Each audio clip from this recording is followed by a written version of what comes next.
क्योंकि ये देखिए ऊपर शीशे लगे हुए।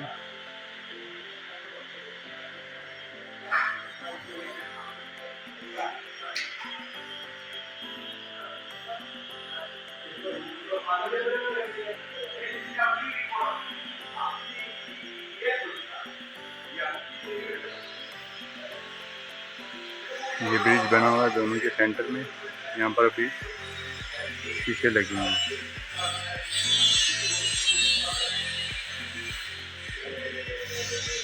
ये देखिए ऊपर आयरन का काम, ये डब्बे डब्बे जो आपको नज़र आ रहे हैं पीसीज में, ये सब मिरर लगा हुआ है।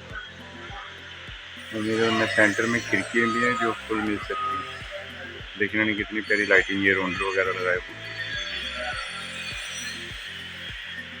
यहाँ पर इन्होंने गार्डन का सिस्टम किया हुआ है, यहाँ पे पानी देने भी बहुत मुश्किल है।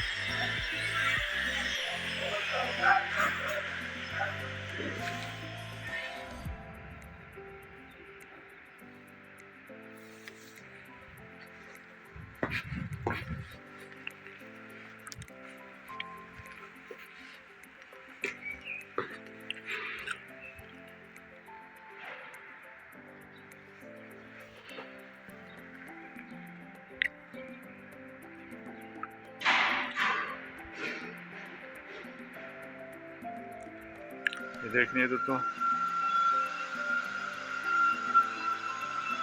ऊपर से आपको दिखाता हूँ, ये डब्बे डब्बे नज़र आ रहे हैं आपको, ये शीशे लगे हैं इसमें और आयरन लगा हुआ है। आयरन के ऊपर शीशे लगे हुए हैं टोटल, उनमें शीशों का खुलने मिलने का भी सिस्टम है। देखिए लाइटिंग लगी हुई है ये साइडों का।